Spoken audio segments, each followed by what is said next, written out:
ಇದೇ ಥರ ನೋಡಿ ಹ್ಯಾಂಗಿಂಗ್ ಪಾಟಲ್ಲಿ ನಾವು ಸೆಟ್ ಮಾಡಿದ್ದೇವೆ. ಇದೇ ಥರ 3-4 ಟೈಪ್ ಇದೆ. 3 ಪೀಸಿಗೆ ನಾವು 100 ಕೊಡ್ತೇವೆ. ಇದು ಯಾವ್ದು ನಿಮ್ಗೆ ಯಾವ್ದು ಬೇಕಾ ತಗೊಳ್ಬೋದು. ವೈಟ್ ತಗೋಬೋದು, ಟೆರಾಕೋಟಾ ತಗೋಬೋದು, ಬ್ಲ್ಯಾಕಲ್ಲಿ ತಗೋಬೋದು, ಯಾವ ಕಲರಲ್ಲಿ ಬೇಕಾ ತಗೋಬೋದು. 3 ಪೀಸಿಗೆ 100 ಬರುತ್ತೆ.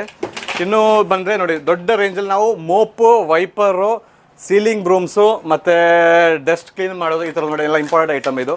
ಇದರಲ್ಲಿ ವೈಪರಲ್ಲಿ ನೋಡಿ ನಿಮ್ಗೆ 360 ವೈಪರ್ ಬರುತ್ತೆ, 360 ಬರುತ್ತೆ. ಇದು ಎಕ್ಸ್ಟೆಂಡ್ ಮಾಡ್ಕೊಳ್ಬೋದು ಬೇರೆ. ಇದು ತುಂಬಾ ವೆರೈಟಿ ಐಟಮ್ಗಳು ನಾವು ಇಲ್ಲಿ ನಿಮಗೆ ತೋರಿಸ್ಕೊಡ್ತಿದ್ದೇವೆ. ಅದೇ ಥರ ಬಂದರೆ ಟಾಯ್ಲೆಟ್ ಬ್ರಷ್ಗಳು 100ಗೆ 2 ಪೀಸ್ ಬರುವ ಟಾಯ್ಲೆಟ್ ಬ್ರಷ್ಗಳು ಹೈ ಕ್ವಾಲಿಟಿಯಲ್ಲಿ. ಮೋಪ್ಗಳು ಇದೆ ನೋಡಿ 150ಯಲ್ಲಿ 2 ಪೀಸ್ ಬರುವ ಮೋಪ್ಗಳಿದೆ. ಇನ್ನು ಅದೇ ಥರ ತುಂಬಾ ಇಂಪಾರ್ಟೆಂಟ್ ಐಟಮ್ಗಳು ನಾವು ಸೆಟ್ ಮಾಡಿದ್ದೇವೆ. ಒಳ್ಳೆ ಕ್ವಾಲಿಟಿ ಇರುತ್ತೆ. ಕ್ವಾಲಿಟಿ ನಾವು ಕಾಂಪ್ರಮೈಸ್ ಮಾಡಲ್ಲ. ಕ್ವಾಲಿಟಿ ಅಂತ ನಿಮಗೆ ನಾನು ಗ್ಯಾರಂಟಿ ಕೊಡ್ತೇವೆ. ಅದೇ ಥರ ನೋಡಿ ತುಂಬಾ ಚಿಲ್ಲರೆ ಐಟಮ್ಗಳು ನಾವು ಸೆಟ್ ಮಾಡಿದ್ದೇವೆ. ಗ್ಲಾಸ್ ಸ್ಟ್ಯಾಂಡ್ ಆಗಲಿ, ಹೋಟೆಲ್ಗಳಿಗೆ, ಕಮರ್ಷಿಯಲ್ ಹೋಟೆಲ್ಗಳಿಗಾಗಲಿ, ರೆಸಾರ್ಟ್ಗಳಿಗಾಗಲಿ, ಯಾವುದೇ ಮನೆ ಆಗಲಿ, ರೆಸಾರ್ಟ್ಗಳಾಗಲಿ, ಕಮರ್ಷಿಯಲ್ ಪರ್ಪಸ್ಗಾಗಲಿ ಯಾವುದೇ ವಸ್ತು ನಮ್ಮ ಹತ್ರ ಅವೈಲಬಿಲಿಟಿ ಇರುತ್ತೆ. ಬೆಸ್ಟಿಂದ ಬೆಸ್ಟ್